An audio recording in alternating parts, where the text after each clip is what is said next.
A paz do Senhor, povo de Deus, aqui é o pastor Rogério Zaite, nós estamos em mais um programa do Zaite Cash e hoje com uma figura aqui ilustre, duas figuras, né, pai e filho, só faltou o Espírito Santo, mas é bênção demais, está conosco o reverendo Sérgio de Mello e o Serginho, não é isso? Isso, O filho dele, Sérgio bênção. Paulo. E hoje nós vamos conhecer um pouco do testemunho do reverendo, que Deus fez na vida dele, mas eu quero te pedir já para você compartilhar esse vídeo, você se inscrever no nosso canal também e aqueles que puderem ser membros, porque vão receber antecipadamente aí os vídeos, os conteúdos de pessoas que têm vindo aqui no Zidecast, mas vai lá, dá o seu like, compartilha, dispara aí nas redes sociais, porque eu sei que é um testemunho de relevância e uma coisa que eu tenho, e eu gosto muito é de biografia. Eu gosto muito das histórias de vida de cada um. Eu sempre digo, todo homem tem uma história e toda história tem um homem. Então a gente precisa ter esses segmentos. Mas está aqui com a gente hoje, reverendo Sérgio de Mello, para contar um pouco aí, compartilhar o que Deus fez na sua vida, como que Deus trabalhou. Amém, reverendo? Ó, Amém. pode falar naquela câmera ali. Ô, pessoal. Essa daqui? Aqui, Estou né? falando do meio aqui. Ah, tá, perfeito. Excelente, um prazer, pastor Rogério, estar com você aqui nessa tarde, que aliás está uma tarde muito agradável. Verdade. E através desse instrumento poder chegar na casa, no trabalho, de cada pessoa que está assistindo essa programação de excelência. Amém, amém. Reverendo, como que tudo começou? Como que o senhor se converteu? Como que foi isso na sua vida? O que Deus fez assim? O senhor é convertido desde berço, não é? Como que foi isso? Como que foi essa obra da salvação, esse trabalhar de Deus na sua vida? Sim, eu nasci numa família evangélica. Minha mãe era uma mulher de Deus, meu pai não era. Meu pai tinha raízes católicas e me lembro da minha mãe perfeitamente cantando os hinos da Igreja Batista em casa e me lembro também de minha mãe estar levando-nos aos trabalhos da igreja e um dado momento houve uma separação em casa onde o meu pai saiu de casa para estar com uma outra mulher e ali então começa uma jornada muito dura, né? Minha mãe, uma copeira que trabalhava no Banco Nacional, passou então a ter que alimentar 6 filhos, mais a casa com um pequeno salário, e isso resultou numa grande mudança na minha vida, pois nós tínhamos uma vida próspera, não nos faltava nada até então com o pai em casa, mas de repente a gente se viu numa situação de miséria, de fato. Muita fome, muito frio, muita situação de hostilidade que tivemos que passar em função dessa situação social que abateu a nossa família. E, é claro, com a ajuda dos amigos, acabei me tornando uma pessoa voltada às drogas, né? Me envolvi, chegou a usar drogas? Sim, por algum tempo, desde os 12 anos até meados dos 14 anos. 2 anos. 2 anos, 3 anos, mais ou menos, foi o tempo que eu fiquei voltado a essa questão das drogas, uma forma de vida que me fazia esquecer daquela situação e também uma forma de me relacionar com amigos que me davam o que comer, não é? Que podiam me ouvir sobre tudo, né? E que caminhavam comigo. Então aquilo, na rua em que morava, era algo natural, né? Se formou uma segunda família, porém envolvendo as drogas no meio, né? Até que eu conheci um rapaz chamado Arnaldo Mascarenhas, campeão brasileiro de boxe. Eita. E como eu era um cara muito revoltado, em casa o pau comia, era briga, nossa, era muita briga, havia um espírito de briga dentro de casa, muito forte, a ponto da gente, como fala, se degladiar. Se degladiar um com o outro. Brigar mesmo. Por mera falta de educação, de alinhamento. Pois na verdade, o senhor sentiu, pelo que o senhor está falando assim, a sua família sentiu muito a falta do pai ali, né? Sim, certamente. Não só do pai, como da mãe. Da mãe. A sua mãe teve que trabalhar? Teve que trabalhar, saía às 5 da manhã de casa, voltava às 6 da noite. Então, nós ficamos ao léu em muitas discórdias entre as irmãs. E me lembro de muita luta mesmo, briga. Então, foi nesse ambiente que eu acabei me criando. E com essa revolta toda, Arnaldo Mascarenhas, que era da primeira Igreja Batista de Goianás, alô Goianazes, povo de Goianazes, ele acabou me levando para a igreja. E que levou para o boxe. Que ele me levou para o boxe. Então, dei início ao boxe com Arnaldo Mascarenhas. Fui vice-campeão da Forja de Campeões aqui em São Paulo, que é onde se passa para amador. Isso ocorreu em uma semana de treino.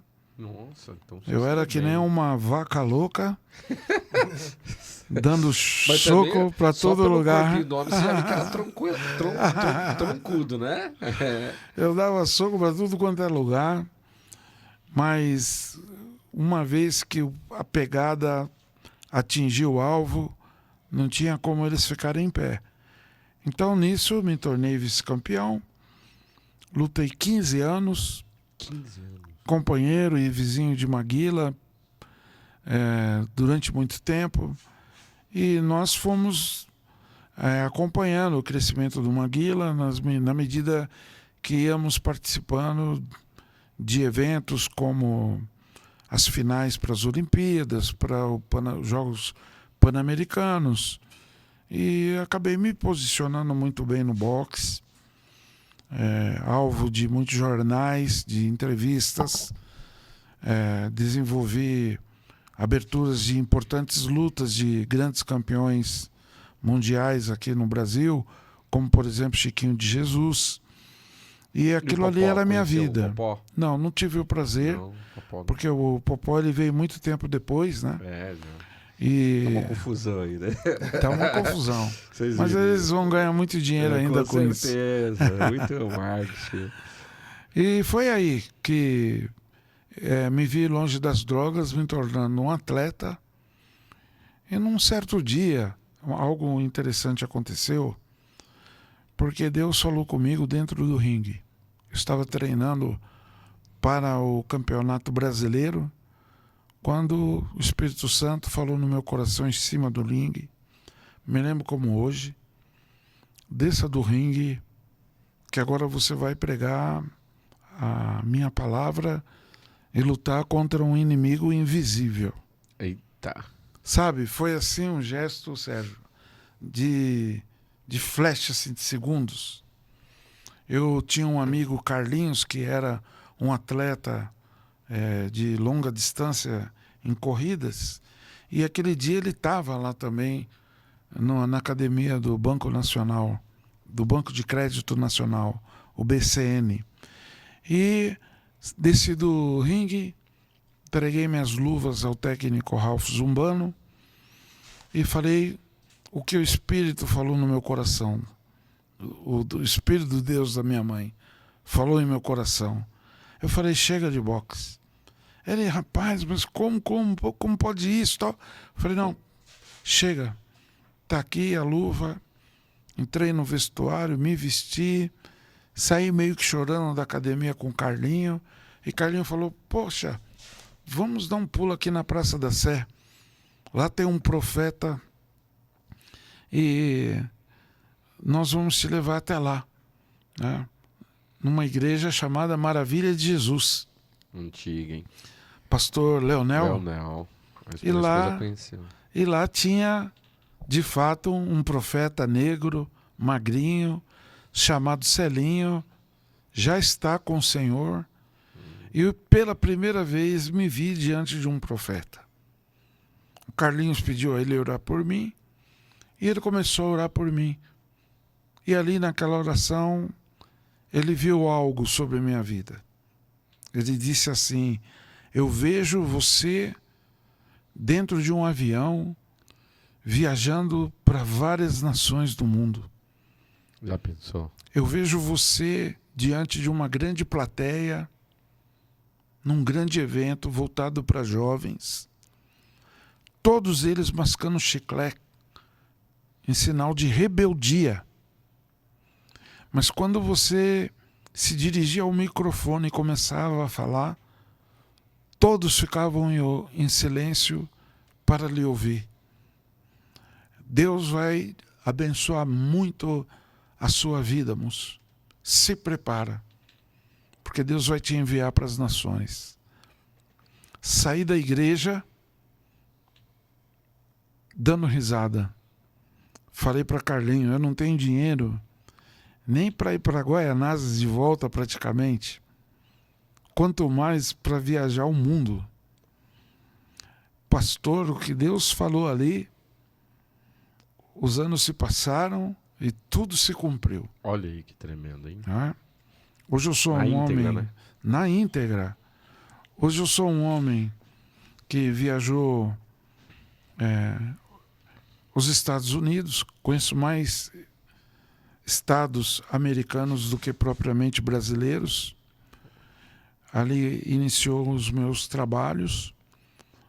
Dos Estados Unidos, América Central, de América Central, América do Sul, depois Caribe, depois do Caribe, continente africano, e do continente africano, esse ano, depois de 5 anos parado pela Covid, que me enfermei, fui para o continente asiático, onde consegui viajar 30 horas para chegar na Coreia, onde eu fiquei por 12 dias aproximadamente, participando de convenções e trabalhos. E, é claro, a gente sempre se lembra do profeta, né? Que dom maravilhoso Deus deu a alguns homens, de poder ver o futuro das pessoas, né? E dar um norte sobre tudo.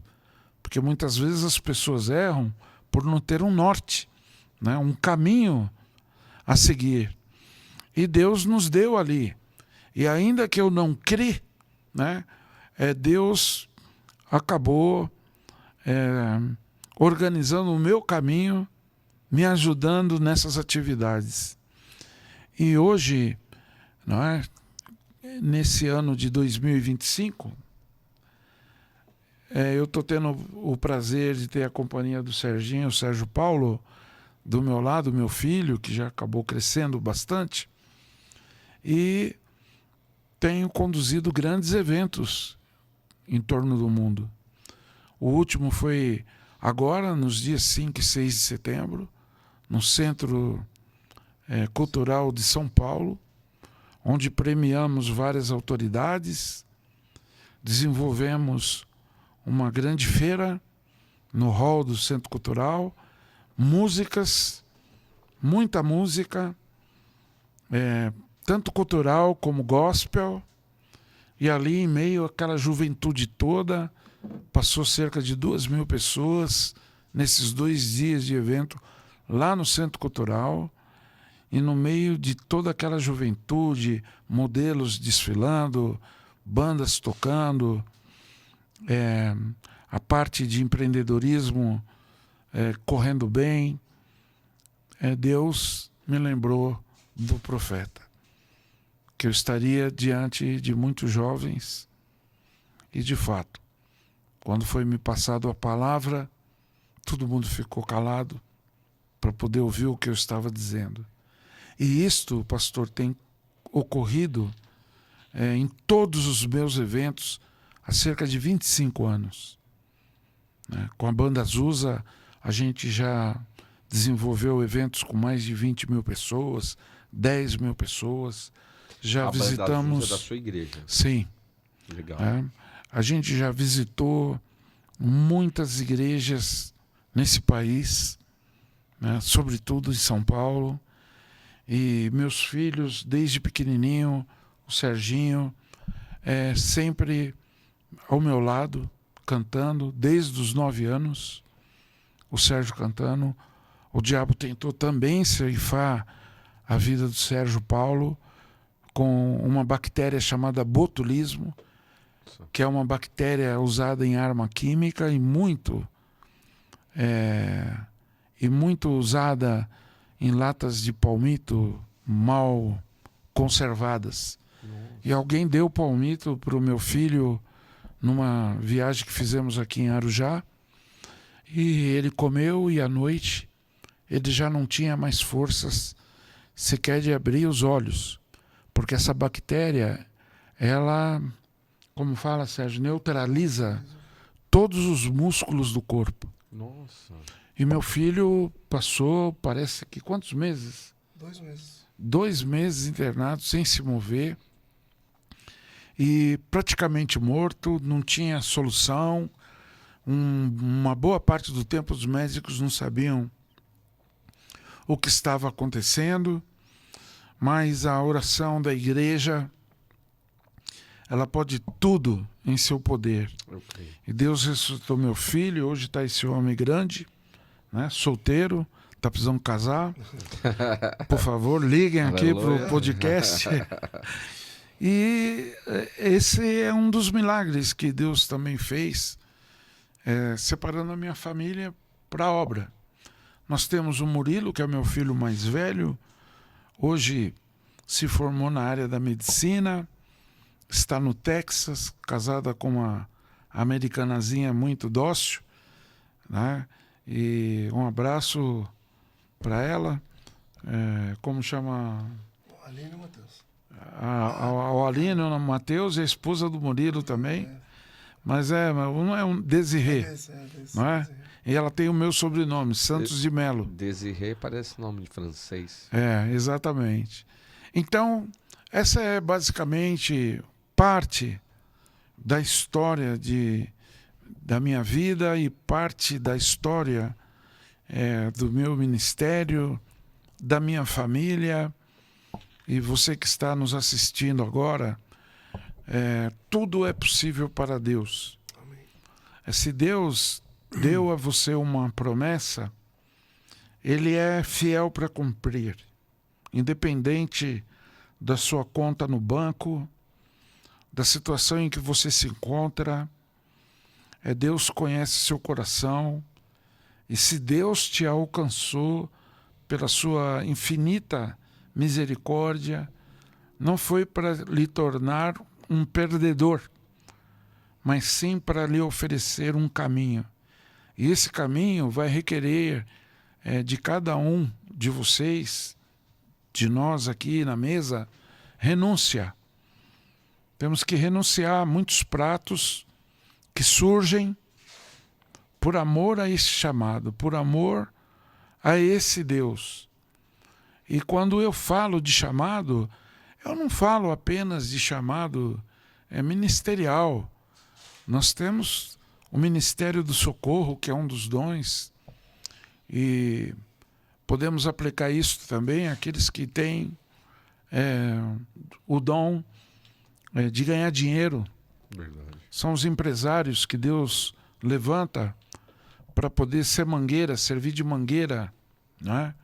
Porque mangueira que jorra água nunca fica seca, né? Então Deus levanta homens, mulheres na igreja para o empreendedorismo, para esse ministério específico, para poder trazer dinheiro e recursos para a obra do Senhor. Então os ministérios, os chamados, são os mais diversos. E o mais importante nisso tudo é que a qualquer momento você pode dormir pobre e acordar muito rico. A qualquer momento Deus pode colocar uma pessoa no seu caminho que vai mudar a sua história. E esse testemunho sirva de lição e de estímulo, sobretudo, a vocês, para que vocês permaneçam no Senhor, com simplicidade, com humildade e, sobretudo, com muita seriedade e lealdade. Porque não basta falar línguas estranhas e não ter em sua vida um gesto de retidão. Porque o nosso Deus, ele é o Pai da retidão, ele é reto. E nós temos que ser retos na nossa palavra, retos nas nossas amizades, nos nossos negócios, na maneira que a gente caminha ao longo dessa vida. É isso que eu tenho ensinado ao Serginho, não é isso, Serginho? Amém. É verdade. É uma grande verdade. Boa tarde a todos que nos assistem agora, através desse podcast, pastor. Muito obrigado, pastor Rogério, pela oportunidade de estar com vocês aqui. E é uma verdade, a retidão, ela é o maior caminho que um homem pode ter. Ser reto, ser íntegro. E assim como Jó também foi, né? Imagina você ser elogiado por Deus como homem íntegro, como homem reto. Então Deus, o próprio Deus se agrada quando uma pessoa é íntegra. Quantos problemas nas empresas, nas grandes organizações, sobretudo nas igrejas. Por que eu digo sobretudo nas igrejas? Porque tratamos com pessoas de forma desarmadas. Nós é muito contrário do que você tratar com pessoas do mundo. Porque do mundo você espera todas as coisas. Mas dentro da igreja, o que você espera é que todos estejam enquadrados na lei de Deus. Verdade. Porque para servir a Deus, existe uma lei que precisamos nos enquadrar. O reino de Deus é como uma nação que tem suas leis. E Deus também tem as suas leis amplamente divulgadas semanalmente, dominicalmente, nas igrejas. E o que a gente espera é que essas leis promovam a comunhão no corpo de Cristo. Mas o terrível é, no que se refere às igrejas, quando a gente não observa a retidão nas pessoas. Quando as igrejas se firmam apenas nas promessas que Deus dá, se empenham para as promessas, alguns momentos de prazer, geradas muitas vezes pela eloquência de um pregador, pela eloquência de um louvor, mas em termos de comportamento, a gente tem percebido que isso é algo, em muitos ministérios, zerado, literalmente. Então, compromete muito a comunhão. E pessoas como eu, que vim do mundo, quando a gente se adentra na igreja, a nossa esperança em ser abraçado, a nossa esperança em estar num ambiente de verdade, nossa esperança em poder estar num ambiente onde a gente possa se desarmar, abrir o peito e a voz e poder dizer o que de fato desejamos por parte de Deus em nossas vidas, é muito grande. E na ausência desta seriedade, isto acaba trazendo muitas dificuldades para as vidas que fazem parte deste ministério. Entramos nesse aspecto espiritual que envolve a igreja. Mas assim como a igreja, nos grandes negócios, nas grandes empresas, a maior dificuldade não é o dinheiro. A maior dificuldade é você encontrar pessoas que sejam leais e que, sobretudo, promovam a unidade naquele ambiente de trabalho. Porque uma coisa é ganhar dinheiro, né, pastor? Tendo paz, e a outra coisa é você trabalhar num ambiente onde as pessoas se degladiam entre si por um posto, por uma posição, por uma carteira. Brigas, né? Confusão. Muitas brigas, muitas confusões que geram enfermidade em toda a equipe. Não é?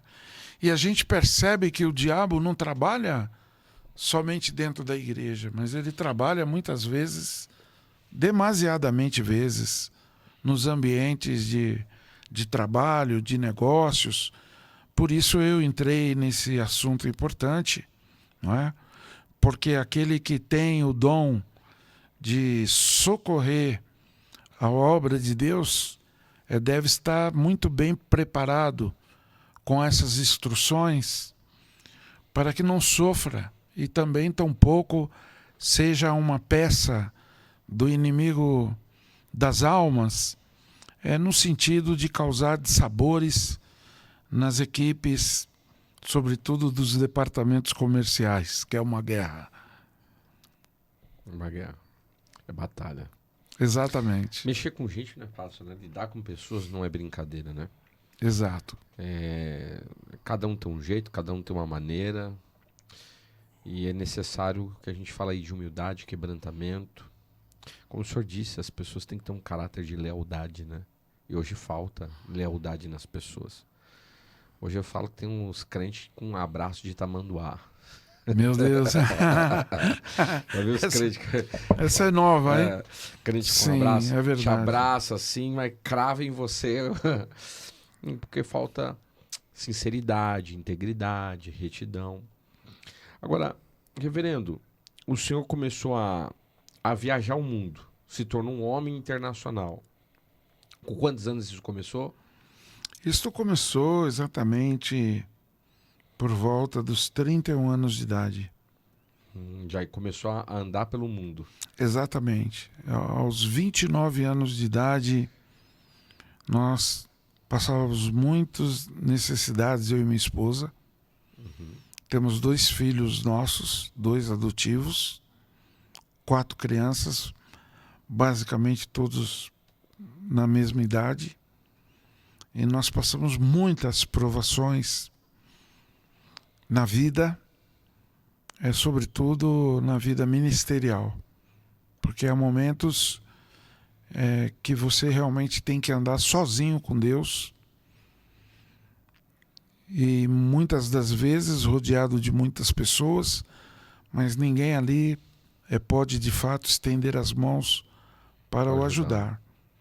Mas aos 31 anos de idade dei início ao trabalho em uma grande empresa e ali comecei a me formar na parte empresarial.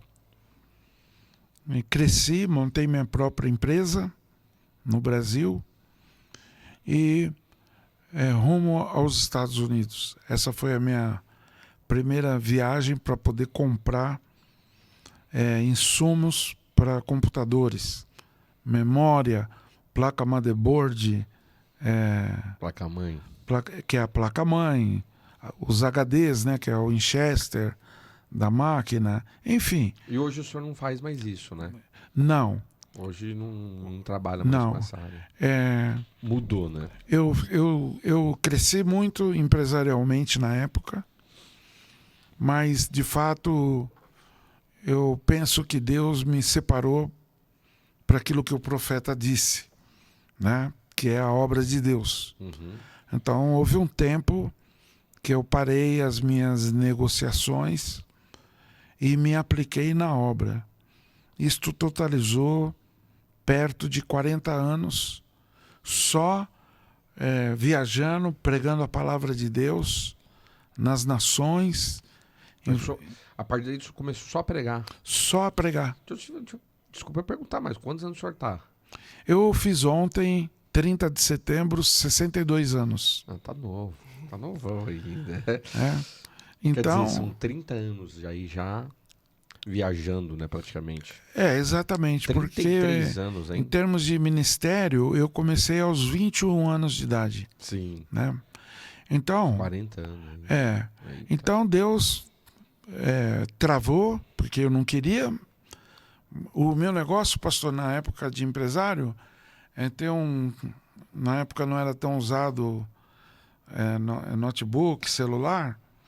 Então, no meu computador, eu tinha uma planilha com pastores que eu ajudava financeiramente, reformava as igrejas, colocava banco, na época aqueles monitores. Já fez de tudo.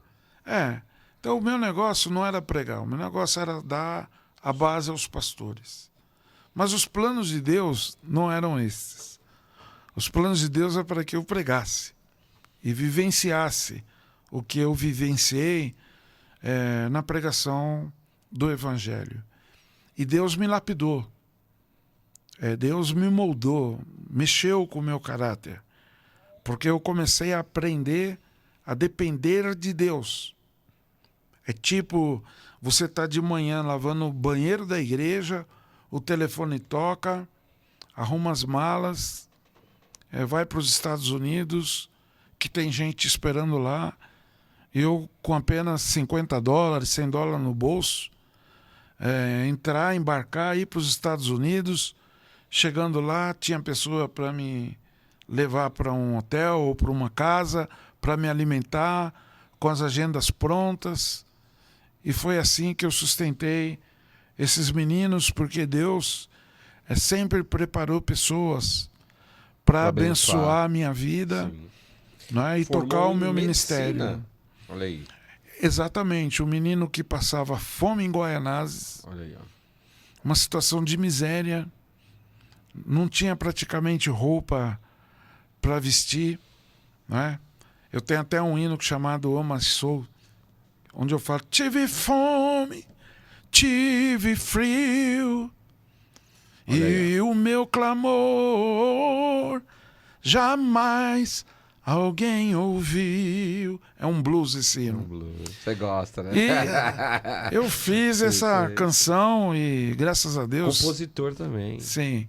E foi muito, muito, muito bacana essa música, e tem sido, né? Porque é algo que a gente vivenciou.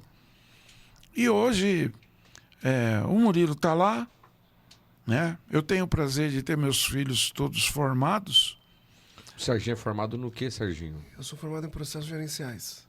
Ah, legal. Processos gerenciais. Isso. Um homem do gerenciamento. Exato.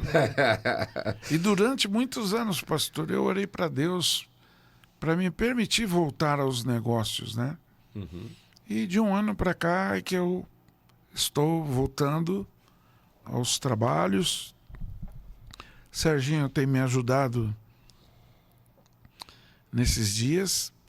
E, é claro, eu também sou um produtor de eventos.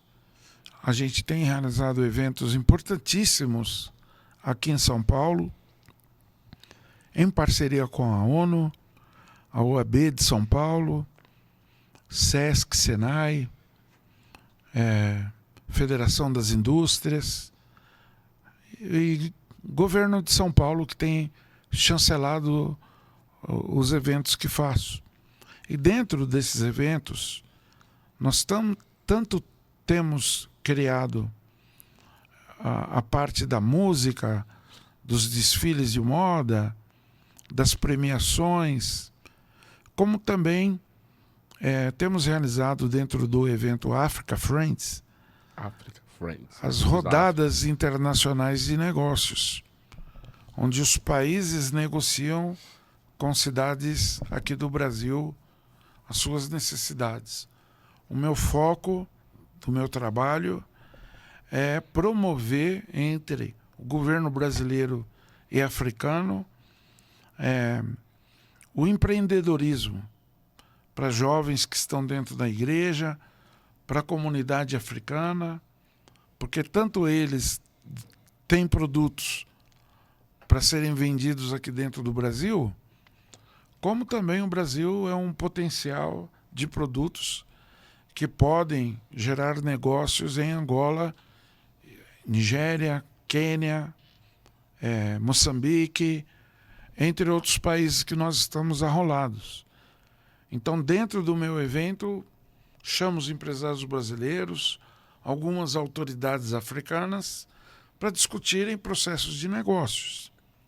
Então, nos dias de hoje, estamos bem no início, ainda estou vivendo na dependência de Deus, das agendas, ainda assim, porque estamos estruturando esse trabalho, mas acredito que esse trabalho ele vai ser uma grande bênção, sobretudo para a população no entorno das igrejas.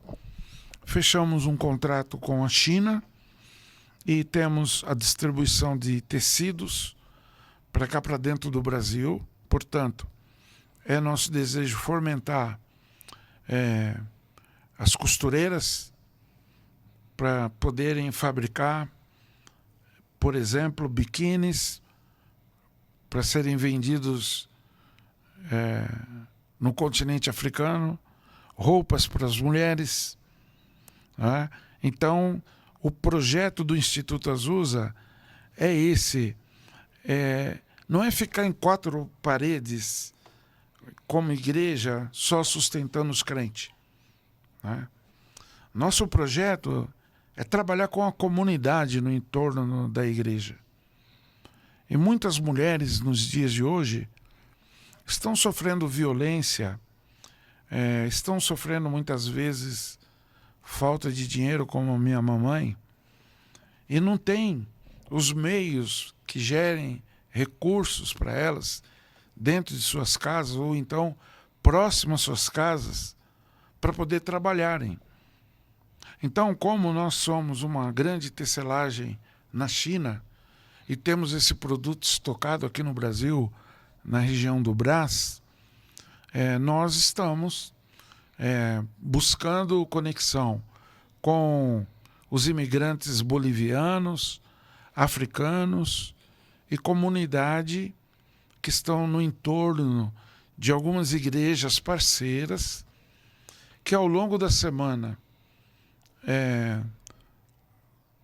o seu templo está fechado e podendo ser usado para algum tipo de obra social. Então, esse é um projeto que é empresarial, que gera recursos financeiros e que eu não preciso ficar sem pregar a palavra.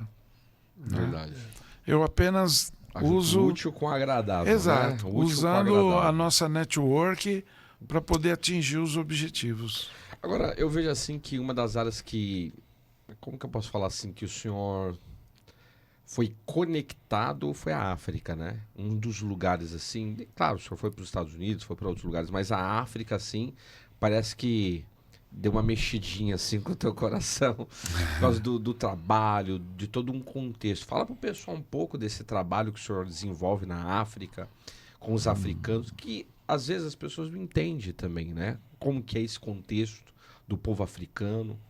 Conta aí, pastor. Olha, pastor, né, Serginho? A gente espera muito que o senhor esteja conosco. Eita glória. Em março de 2026. Tá preparando, Jesus. Pessoal. E olha, pessoal, você que me assiste, vocês são responsáveis em enviar as ofertas aqui pro pastor Rogério. Oh. Olha, um homem que passa o dia no estúdio, desenvolvendo os estudos que ele tem desenvolvido para passar para todos vocês com esse carinho que ele faz, essa dedicação. Ele, de fato, ele é merecedor de todo e qualquer apoio para estar conosco em março do ano que vem, no continente africano, especificamente em Angola. Eu, como falei, viajei muitas nações. E, ao contrário que todo mundo pensa, o continente africano ele é riquíssimo. Mas também, assim como no Brasil, nos Estados Unidos, existem situações de pobreza, de extrema pobreza. Porém, a ideia é desenvolver projetos que você consiga tanto dar sustentabilidade para o trabalho no Brasil, como também a assistência social para aqueles nossos irmãos que estão na África.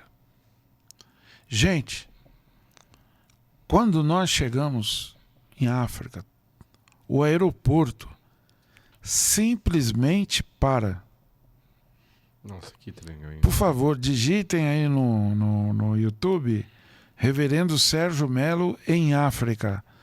E você vai ver muitas coisas a nosso respeito. Ou então no site, né? No Instagram. O Instagram é Africa Friends, é isso? Africa Friends Oficial. Você vai ver os trabalhos que a gente vem desenvolvendo em África. O amor que aquele povo tem por nós brasileiros é uma coisa absurda, a começar com a nossa chegada no aeroporto.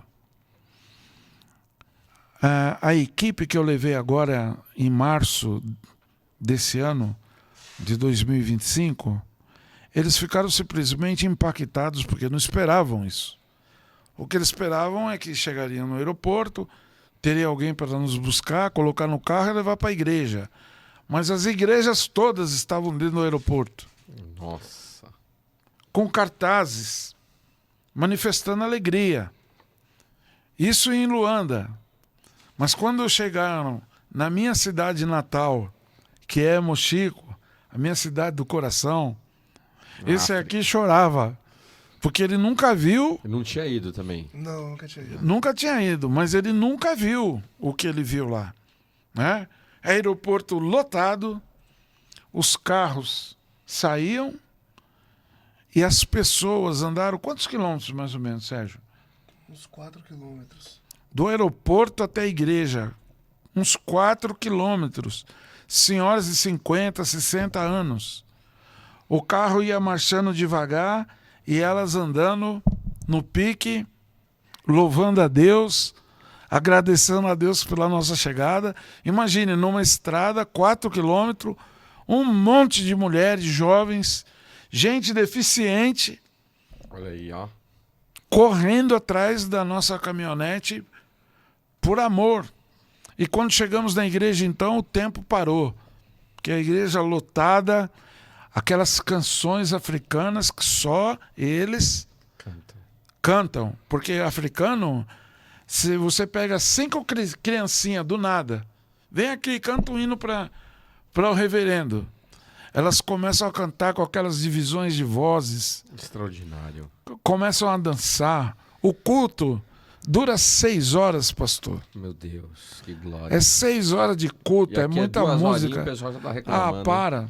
Porque lá eles não têm o que temos aqui. Né? A atração principal lá é Deus mesmo, é a igreja. Né?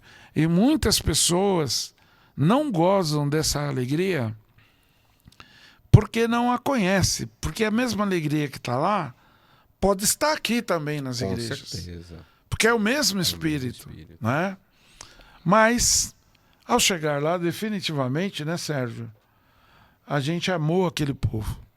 Não existe lugar carinhoso, amoroso, como é o continente africano. Tá? Então, valeu a pena. E detalhe, lá se louva a Deus, não é pela estrutura do prédio, é simplesmente pela presença. Porque se não tem prédio, certamente tem uma árvore frondosa onde eles se reúnem e o fogo desce do mesmo jeito. Do mesmo jeito. E é o que eu tenho falado para a Azusa. Né? Se nós não tivermos esse patrimônio de ter um local para cultuar, não se preocupem, porque nós vamos para a primeira praça e vamos nos reunir ali para poder louvar a Deus, porque isso literalmente eu aprendi. Então é um país que você vê que é onde há riquezas, hotéis que pude estar instalado em África. Sinceramente, não vi em muitos países que andei. A riqueza é uma riqueza extraordinária. É tipo que é aquela questão igual do Rio, né? Ou é 8 ou é 80. Exato. Lugar que é lindo no Rio é lindo, lugar que é feio. É isso aí. Ganhou a fita. É exatamente isso. Então, um lugar que tem miséria é lugar de miséria. Em termos também. Né?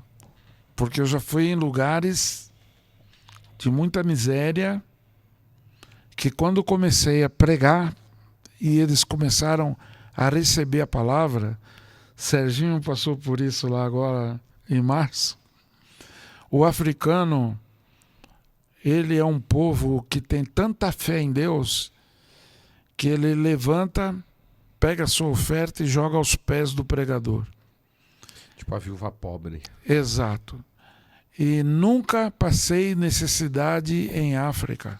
Eles dão tudo que eles têm, né, pastor? Tudo, literalmente. Isso é fé. Por amor, por alegria. A gente fica de fato constrangido. Então é um pessoal que merece o nosso respeito pelo esforço que se tem, pelo carinho que eles têm com Deus e, sobretudo, merece a nossa atenção pelas necessidades que eles possuem, pois geralmente depende de empresas de governo para poderem estar empregados e, é claro, não é o suficiente para todos. Nos deparamos lá com jovens, com pastores que comem uma vez por dia, pastor. Meu Deus. Por isso que fizemos esse evento agora, o Africa Friends. Já enviamos a primeira remessa financeira aos pastores. E com o crescimento desta obra, a nossa ideia é sustentar esses pastores e, posteriormente, desenvolver, junto com pastores brasileiros, projetos que a gente possa, de fato, cooperar com a comunidade de jovens e crianças dessa cidade. Às vezes, não muito com dinheiro, mas com tecnologias, como cursos via EAD, compra de máquinas de costuras, para que eles possam também lá costurarem, gerarem negócios com o Brasil. Então nós temos tido inúmeros projetos para que não somente a gente dê a oferta, né, mas cobrem deles esforços para trabalharem, para empreenderem e se verem livres daquilo que tanto judia deles. Essa é a ideia. Entendi. Isso é bênção, né? Não é deixar eles dependentes, mas sim que eles possam aprender a desenvolver, a crescer financeiramente também, né? Exato, pastor. Porque hoje o Brasil passa por isso, né? Exato, pastor. É um financiamento, mas o povo fica na dependência daquilo e vira uma muleta, né? Exato, pastor. Legal. Então é um trabalho sério, é um trabalho maravilhoso. A Igreja Azusa, ela ainda é uma pequena igreja, no sentido de número de pessoas, mas uma grande igreja que tem o Espírito de Deus, que tem no coração a obra missionária, e somente ela não é o suficiente, né, para poder alcançar todos esses objetivos, né? Mas se o senhor me permitir, né, não somente o senhor, como todos os ouvintes, e não é ouvintes, assistentes, né? Não sei se esse é o termo correto. Espectadores, todos vocês que estão me ouvindo, podem também cooperar com esse trabalho, podendo enviar os recursos que tiver no coração. O que a gente garante é transparência, é lealdade, para a entrega final nas mãos de quem realmente precisa. É sempre tomando cuidado, porque tem existido dentro do Brasil e também no continente africano muitas pessoas que tiram foto com crianças e fazem disso sua forma de trabalho, de ganhar recursos financeiros. E nós temos que fugir disto e procurar fazer um investimento numa obra que realmente é séria e que descanse os nossos corações. E, por fim, não só a África, mas temos situações também no Nordeste do Brasil. Com certeza. Do nosso povo. Você já fez também trabalho no Nordeste? Olha, eu ainda não tive a satisfação de conhecer o Nordeste do Brasil. Muito embora... nesse sentido também, porque a gente fala da África, mas o pessoal sempre fala, gente, mas o Nordeste também é muito necessitado, né? É um tipo de bênção, um tipo de é uma modalidade de bênçãos para cada objetivo. Uma coisa é você enviar um valor para o estrangeiro, e tem uma outra coisa, é realmente você socorrer os de casa. É verdade. Há uma bênção específica para cada situação. E o que importa é que realmente façamos o bem, porque a fé sem a obra, ela é morta. Ela é morta. Então nós temos que praticar a boa obra para que a nossa fé ela cresça e assim consigamos de Deus aquilo que Ele nos oferece no mundo sobrenatural. Porque para Deus todas as coisas são possíveis. Entendi. E isso é bênção, né? Cuidar do próximo, ajudar. Principalmente quando a gente está na direção do Espírito Santo, né? De poder ajudar uma pessoa, um grupo. E esse trabalho eu tenho visto muitas pessoas fazendo, desenvolvendo um trabalho na África.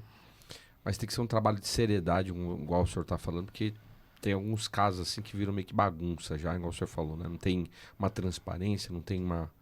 Mas fala pro pessoal aí, o pessoal quiser ofertar, ajudar de alguma forma, como que pode entrar em contato?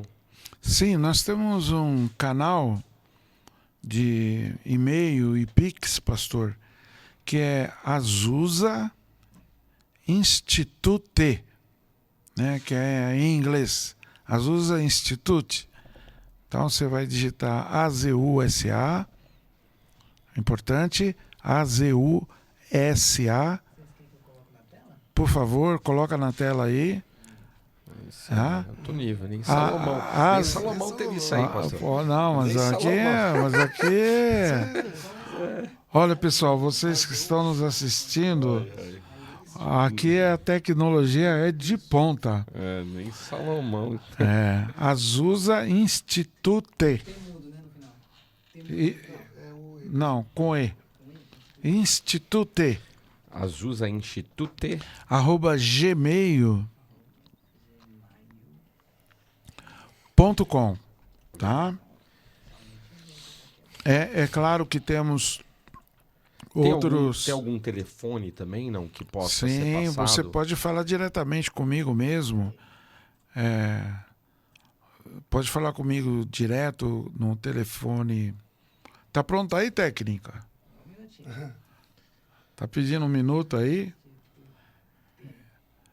Isso, @gmail.com. Esse é o nosso Pix e o nosso e-mail, tá? Você pode naturalmente enviar a sua doação e eu faço questão de enviar para você as garantias desse envio. Nós não vivemos disso. Coloca o telefone aí também, DDD 011, né? O objetivo é apoiar. Já coloca aqui também. Ótimo, é isso mesmo. Aqui, ó a tecnologia desse lugar. Coloca embaixo, Zé. DDD 011, qual que é o telefone? 55, que é do Brasil, 5511 e depois 9 6172.